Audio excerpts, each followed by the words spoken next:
A very good morning to all of you. I am Dr. Ranjita and you all are welcome to Zumexa classes.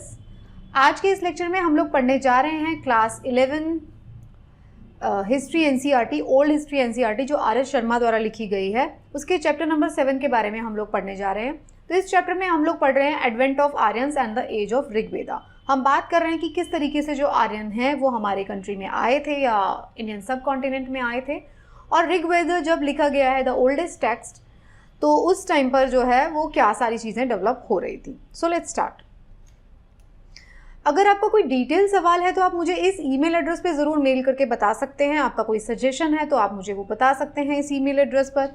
ये मेरा Instagram handle है और ये मेरे Telegram channel का आपको लिंक दिया गया है। तो टेलीग्राम चैनल पर आपको मेरे सभी लेक्चर्स के PDF मिलते हैं जिनको आप रिवीजन के लिए डाउनलोड कर सकते हो, और अगर आप चाहते हैं मेरे बाकी के लेक्चर सीरीज़ को भी देखना तो उन सब के लिंक आपको इसी टेलीग्राम चैनल पर शेयर कर दिए गए हैं, सो आप देख सकते हैं उनसे। ये वाली जो क्रोनोलॉजी है, जैसा मैंने आपको लास्ट पार्ट 1 में भी बताया था, इसको हम चैप्टर ख़त्म होने के बाद रिवीजन के तौर पर देखेंगे।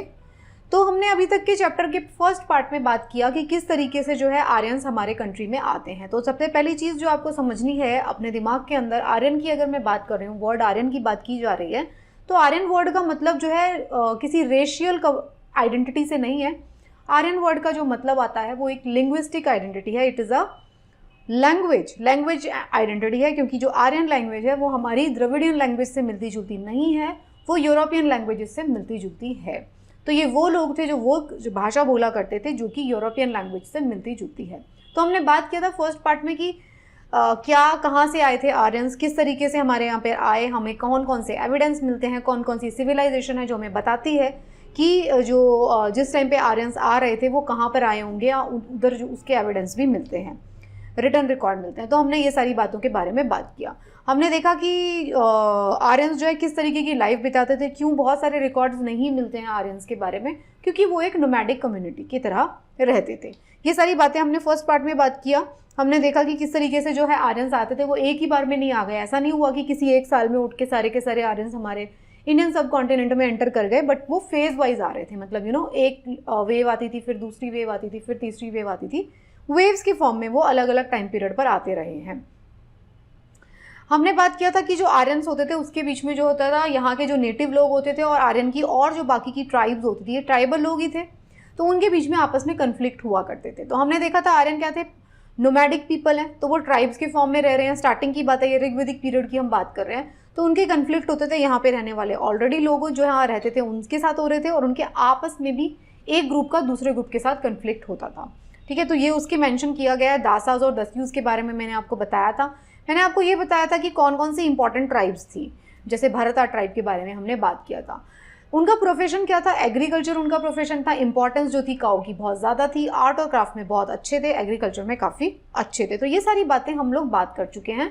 Now the next part of the chapter, part 2, इसमें हम लोग बात करेंगे कि जब ऋग्वेद को हम पढ़ते हैं तो ऋग्वेद में मेंशन है बैटल ऑफ 10 किंग्स। तो 10 राजा थे जिनकी बैटल हुई, लड़ाई हुई आपस में। ये सारी बात मैं कोई अपनी मनगढ़ंत स्टोरी नहीं बता रही हूँ, ये सब कुछ एनसीईआरटी में लिखा हुआ है। और एनसीईआरटी ने कहाँ से उठाया, आर एस शर्मा ने जो एनसीईआरटी लिखी हैं वो जो वेरियस सोर्सेज हैं ऋग्वेद से, वहाँ से उठाए गए हैं। राइट, तो ये सारी बातें वेदास में लिखी हुई हैं, वही सारी बातों को आपको हिस्ट्री में मेंशन करके बताया गया है। तो ऋग्वेद में मेंशन है कि सबसे पहले स्टार्टिंग में क्या हुआ था, 10 राजाओं की लड़ाई हुई थी, जिसमें से 5 जो राजा थे आर्यन वाले थे और 5 जो राजा थे वो नॉन आर्यन थे। तो इनकी जब आपस में लड़ाई होती है, किस किस के बीच में होती है, भारता ट्राइब के बीच में और 10 और राजाओं के बीच में लड़ाई होती है। ये जो लड़ाई होती है कहाँ की जाती है, ये रिवर रावी जो है, जो इंडस की ट्रिब्यूटरी है रावी रिवर के किनारे पे की जाती है। जो रावी है उसको क्या बोला गया है, परुशनी रिवर जो है रावी को बोला गया है। ठीक है, ये सारी बातें एनसीईआरटी में मेंशन है, इसलिए इस नाम को भी मैंने पढ़ के बता दिया। अगर परुशनी रिवर का नाम अगर आता है तो किस रिवर को बोला गया, रावी रिवर को बोला गया। भरता जो ट्राइब है, इस लड़ाई के अंदर जो भरता ट्राइब है वो क्या आती है, विक्टोरियस होती है, मतलब वो जीत जाती है। और एक जो ट्राइब जो हारती है उसका नाम था, जो सबसे इंपॉर्टेंट थी हारी हुई ट्राइब में से, वो थी पुरु। तो भरता ट्राइब जीत गई और एक पुरु ट्राइब जो हारी है, बट वो सबसे ज़्यादा उसने उसको काफ़ी अच्छी फाइट दी थी। तो क्या होता है लेटर ऑन, ये सब भी वेद में मेंशन है, भरता ट्राइब और पुरु ट्राइब्स जो हैं वो आपस में मिल जाते हैं और एक नया ट्राइबल ग्रुप बनता है जिसको कहा जाता है कुरुस। राइट, तो भरता ट्राइब ज्वाइन कर लेती है पुरुष के साथ और एक नया ट्राइबल ग्रुप बन जाता है which is a powerful one, वो होता है कुरुज। देखिए आपका कोई दुश्मन है और एक दुश्मन जो बहुत पावरफुल है, तो अगर आप अपने पावरफुल दुश्मन को दोस्त बना लेते हैं तो आप दोनों लोग मिलकर काफ़ी ज़्यादा पावरफुल हो जाएंगे। तो यही हुआ था, भरता प्लस पुरुष अल्टीमेटली क्या बनता है, कुरुज बनता है। तो Kurus plus Panchala establish their rule in Gangetic plain. फिर वो हमने महाभारत में पढ़ा है ये सारा को, कुरुज प्लस पंचालास जो होते हैं वो गंगा वाले बेसिन के अंदर उनका रूल चलता है। तो ये सारी बातें कहाँ मेंशन है, ये सारी बातें एनसीईआरटी में मेंशन है। भरता एक ट्राइब थी इंपॉर्टेंट, जो हारी थी ट्राइब वो थी पुरु, पुरु प्लस भरता में मिल जाते हैं तो बन जाता है कुरु। कुरु और पंचालास जो हैं, जो गंजेटिक बेसिन जो होता है, गंगा का जो किनारा है उसके ऊपर राज करते हैं। ठीक है, अब हम बात कर लेते हैं ऋग्वेदिक टाइम पीरियड पर। जब ये सब चल रहा था उस टाइम पीरियड पे 1500 बीसी के आसपास की हम बात कर रहे हैं अब। तो 1500 बीसी के आसपास के इस टाइम पीरियड में क्या चल रहा था वैसे, तो जो ट्राइबल चीफ थे, एसेंशियली ये ट्राइब, जो ट्राइब क्या होती थी, पॉलिटी होती है, a tribal polity in which military element was strong. तो ये जो लोग थे, किसकी बात हो रही है, कुरूज की बात हो रही है और पंचालास की बात हो रही है। अब ये जो लोग जो थे ये क्या थे, मिलिट्री, इनकी जो पावर थी वो काफ़ी ज़्यादा स्ट्रॉन्ग थी। तो जो राजा होता था वो फुल फ्लेजेड कोई आर्मी मेंटेन करके नहीं रखता था, बट जब उसको ज़रूरत पड़ती थी, जब उसको लगता था कि किसी के साथ लड़ाई है या किसी बात पे उसको मतलब अपनी और टेरिटरी एक्वायर करनी है, तब वो अपनी आर्मी को एक्टिवेट कर दिया करते थे, मिलिट्री को एक्टिवेट करते थे। लेकिन फुल फ्लेजेड अभी मिलिट्री या आर्मी रखने का कल्चर डेवलप नहीं हुआ है। ठीक है, ऋग्वेद के अंदर पॉलिटी की अगर हम बात करें, पॉलिटी कैसी थी, मोनार्की, मतलब एक जो है वो किंग हुआ करेगा, एक राजा होगा, तो मोनार्की थी और प्रॉपर आर्मी नहीं रखी जा रही है। नो सिविल सिस्टम, अभी कोई सिविल सिस्टम नहीं है, टेरिटोरियल एडमिनिस्ट्रेशन भी नहीं है। क्यों ऐसा हो रहा है, ऐसा इसलिए हो रहा है, समझिए आप, क्यों civil administration, territorial administration system क्यों नहीं है, ऐसा इसलिए नहीं है क्योंकि जो टेरिटरीज थी अभी एक्वायर हो रही हैं, जो उनका राजपाट जिसको आप कहेंगे, जिस पे वो राज करते हैं, जो उनका एरिया है वो अंडर एक्सपेंशन है कॉन्टिन्यूसली, उनको नए नए टेरिटरीज को एक्वायर करना है। तो एक प्रॉपर फुल फ्लेजेड सिविल या एडमिनिस्ट्रेशन आपको देखने को नहीं मिलेगा, वो हम लेटर ऑन ईयर्स में पढ़ेंगे जब फुल फ्लेजेड चाणक्य वाले टाइम पे हम बात करेंगे कि भाई उस टाइम पे जो है फुल फ्लेजेड एडमिनिस्ट्रेशन आ जाता है। तो अभी हमने क्या बात किया कि ट्राइबल चीफ्स हैं जो मिलिट्री में अच्छे हैं, प्रॉपर एक आर्मी नहीं रखी जा रही है, जब ज़रूरत पड़ती है तब आर्मी को एक्टिवेट किया जाता है या बना लिया जाता है। सिविल और पॉलिटिकल एडमिनिस्ट्रेशन प्रॉपर नहीं है क्योंकि एक्सपेंशन हो रही है। तो अगर हम इसकी बात करते हैं तो सबसे टॉप पे क्या था, पॉलिटी में किंग होता था जिसको राजन कहा जाता है, उसके नीचे पुरोहित होगा जो कि प्रीस्ट होगा एक बहुत इंपॉर्टेंट, और एक सेनानी होगा जो मिलिट्री का हेड होगा। राजा, उसके नीचे वाला स्ट्रेचर होता था पुरोहित को और सेनानी को, उसके नीचे आते थे वज्रपति, पास्चर लैंड, जिसके पास खेत वेत होंगे, पास्चर लैंड्स होंगी, और विलेज का हेड ग्रामीणी, बहुत सारे विलेज होंगे। अब एक राजा होगा उसके अंदर बहुत सारे विलेजेस आएंगे और पास्चर्स आएंगे। जो पास्चर लैंड का जो हेड होता था उसको कहते थे वज्रपति, जो गांव का मुखिया होगा जहाँ पे लोग रहते हैं उस गांव के मुखिया को कहा जाएगा विलेज हेडमैन और ग्रामीणी। ठीक है, तो इस तरीके का पॉलिटिकल एडमिनिस्ट्रेशन था, इसमें तो कुछ कन्फ्यूजन नहीं है, तो ईजी है। जो राजा होता था उस टाइम पर, ये ऋग्वैदिक पीरियड की बात हो रही है, मैं बार बार कह रही हूँ, राजा जो है वो चीफ है, तो काइंड ऑफ चीफ है, लेकिन वो ट्राइबल के जो गांव के लोग हैं उनके ऊपर सारी अनलिमिटेड पावर यूज नहीं करता, क्योंकि गांव के हेड कौन है, ग्रामीणी। तो अल्टीमेटली सारे के सारे ग्रामीणी और वज्रपति जो है अल्टीमेटली जाके राजा के पास जाते हैं। राजा अपनी अनलिमिटेड पावर एक्सरसाइज नहीं करता है ट्राइबल ऑर्गेनाइजेशन पे, वो अपनी ट्राइब्स को प्रोटेक्ट करता है, मतलब उसकी पेट्रोनेज में रहती है सारी की सारी ट्राइब की, भैया इस राजा की ट्राइब्स हैं सारी, बट अनड्यू कोई भी अनलिमिटेड पावर्स एक्सरसाइज नहीं होंगी।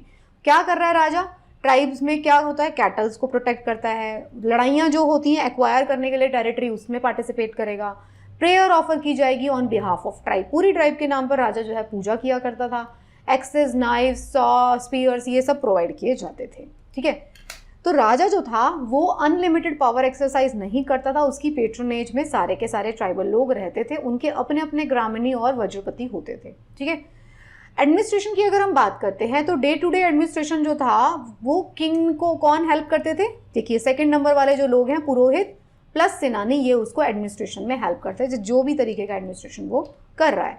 तो पुरोहित और सेनानी उसको हेल्प कर रहे हैं। वैदिक जो प्रीस्ट हैं inspire tribal chief into action and lauded their exploits in return, जो पुजारी थे वो राजा को मतलब खुश किया करते थे जाकर, और इन रिटर्न में उनको क्या मिलते थे, गिफ्ट्स वगैरह मिलते थे। तो सेनानी जो होते थे वो नेक्स्ट रैंक पे आता था, किंग्स के नेक्स्ट रैंक पे, क्योंकि उसके पास मिलिट्री पावर कंट्रोल में रखता था। जब भी ज़रूरत पड़ती थी तो सेनानी को बुलाया जाता था कि हमें इतनी मिलिट्री पावर की ज़रूरत है, उसको लेकर आओ। तो उसका जो रैंक था जस्ट बिलो किंग हुआ करता था। तो प्रीस्ट और जो सेनानी है काफ़ी इंपॉर्टेंट रहते थे राजा के बाद। उसके अंदर आते थे सारे वज्रपति और ग्रामीणी।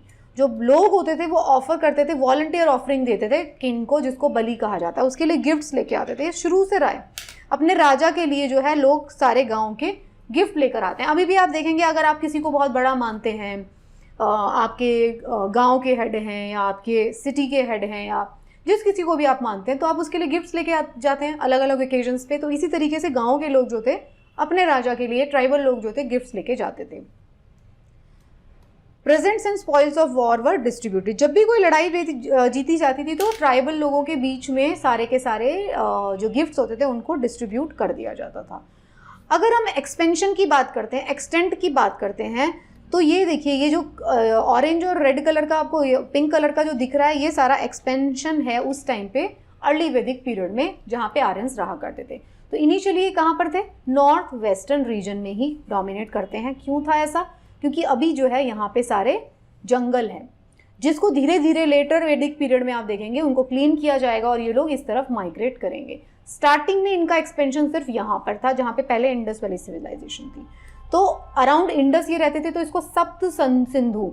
तो अब क्या है, आर्यंस जो है they are called the Sapta Sindhu. Indus was known as river Sindhu. तो इंडस, एक तो इंडस रिवर और उसकी 5 और नदियाँ, प्लस यहाँ पे यमुना भी थी। तो ये सप्त सिंधु वाले रीजन में सारा का सारा इनका क्या था, एक्सपेंशन था। किसकी बात हो रही है, आर्यंस की बात हो रही है। अब हम बात कर लेते हैं कि जो ट्राइबल असेंबलीज थी वो हमें देखने को मिलेंगे, उसमें 3-4 इंपॉर्टेंट वर्ड्स देखेंगे हम, सभा, समिति और विधाता। तो अगर हम देखेंगे कि जो ट्राइबल जो बहुत सारे जो ट्राइब्स होते थे उन्होंने अपनी असेंबलीज बना ली थी। तो कुछ इंपॉर्टेंट असेंबलीज हुआ करती थी जो कि जिनका काफ़ी ज़्यादा से रहता था। मतलब राजा को जब भी कोई बात करनी होती थी तो वो इन असेंबलीज में जाके बात किया करता था राजा, क्योंकि ये बड़ी पावरफुल असेंबलीज होती थी। तो पहली पावरफुल असेंबली का नाम है सभा। सभा किससे मिलकर बनी हुई है, वो एल्डर्स की काउंसिल है, जनरल असेंबली है, काउंसिल ऑफ एल्डर्स, जिसमें गाँव के जितने भी ट्राइबल लोग हैं, बड़े बड़े लोग हैं, वो सारे उसमें आते हैं। समिति में क्या होता है, समिति है assembly possibly for election of king. जो समिति बनती थी वो सभा से ज़्यादा पावरफुल होती थी। जो सभा होगी उसके अंदर पार्टिसिपेशन ऑफ वुमेन अलाउड था उस टाइम पे। सभा जो थी एल्डरली लोगों की असेंबली थी, उसको सभा कहा जाता था, वुमेन अलाउड थे। समिति जो होता था वो एक और स्पेशल असेंबली होती थी जिसमें से राजा चुना जाता था। इलेक्शन ऑफ किंग में वो बहुत हेल्पफुल होती थी। तो chief showed eagerness to win support. तो जितने भी चीफ होते थे वो समिति का सपोर्ट लेने के लिए हमेशा तत्पर रहते थे। विधाता क्या है, विधाता एक और वर्ड आपको देखने को मिलेगा जो बार बार यूज हुआ, किसमें, ऋग्वेद में और बाकी के वेदों में भी यूज हुआ। उसका मतलब था कि जो असेंबली जिसके अंदर वुमेन का पार्टिसिपेशन हो रहा है वो फैमिली काउंसिल की तरह काम करती थी। एक होती थी सभा जिसके अंदर सारे एल्डरली लोग होते थे, एक विधाता होती थी जिसमें वुमेन भी रहती थी और किसका पार्टिसिपेशन होता था, विमेन का पार्टिसिपेशन होता था, लेकिन वो एक तरीके की फैमिली असेंबली की तरह काम करती थी, राइट। तो ये कुछ कुछ वर्ड्स हैं, इन सबका मतलब असेंबली ही है।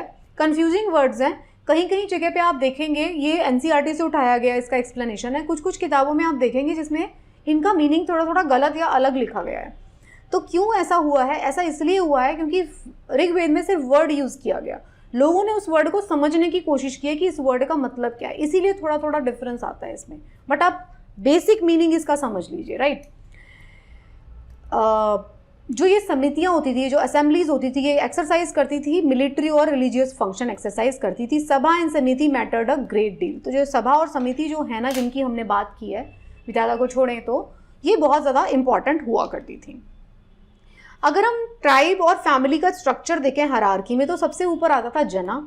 जना के अंदर बहुत सारे विश आते थे, विश के अंदर बहुत सारे ग्राम आते थे और ग्राम के अंदर बहुत सारे कुल आते थे। तो ये जो जना है इसका हेड कौन हो गया, किंग। विश का हेड कौन हो गया, विशपति।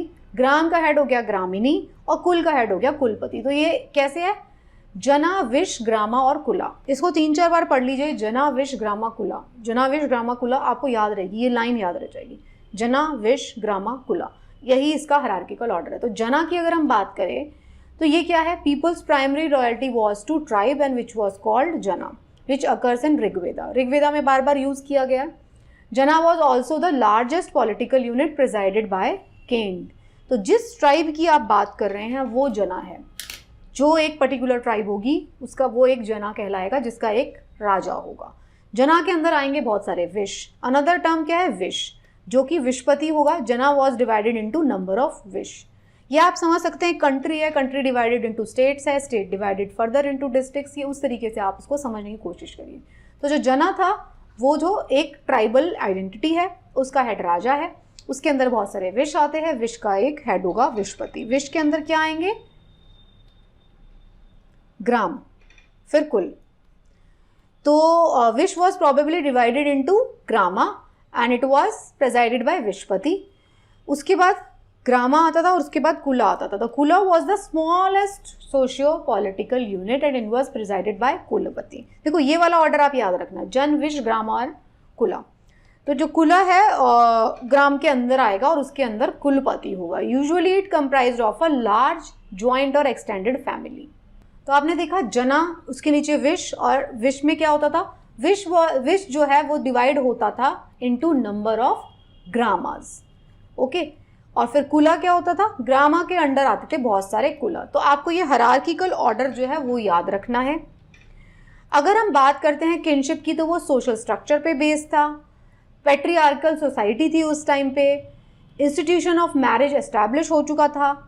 मोनोगैमी जो थी वही प्रैक्टिस होती थी, अभी तक पॉलीगैमी नहीं आती थी, और पॉलीगैमी होती थी तो वो सिर्फ हायर फैमिलीज में होती थी। Although there was instances of polygamy and polyandry instances है, बट जनरल पॉपुलेशन जो होती है उसके अंदर मोनोगैमी ही थी। विमेन जो है वो अटेंड कर सकती थी असेंबलीज को। विडो रीमैरिज होती थी उस टाइम पे। चाइल्ड मैरिजेस नहीं थी और सती भी नहीं था। No child marriage, no sati, widow remarriage was present, women was participating in assembly. Generally monogamy थी, बट कहीं कहीं पे हायर फैमिलीज में पॉलीएंड्री एंड पॉलीगैमी भी प्रैक्टिस होता था। In Rigveda, no desire is expressed for daughters, although the desire for children and cattle is a recurrent theme in hymns. मतलब हमें नहीं पता कि daughters प्रेफर की जाती थी या नहीं, लेकिन चिल्ड्रन जरूर प्रेफर किए जाते थे और एनिमल की बहुत ज़्यादा ज़रूरत थी, राइट। तो ये उस टाइप की सोसाइटी की बात हो रही है। सो आई होप आपको अब तक का चैप्टर समझ में आया होगा, आपको स्ट्रक्चर समझ में आया होगा कि ऋग्वेदिक पीरियड में जो ट्राइबल लोग थे उनका किस तरीके का स्ट्रक्चर था। सभा और समिति के बारे में हमने देखा। हमने ये वाला ऑर्डर को देखा, जना, विश, ग्राम, कुला।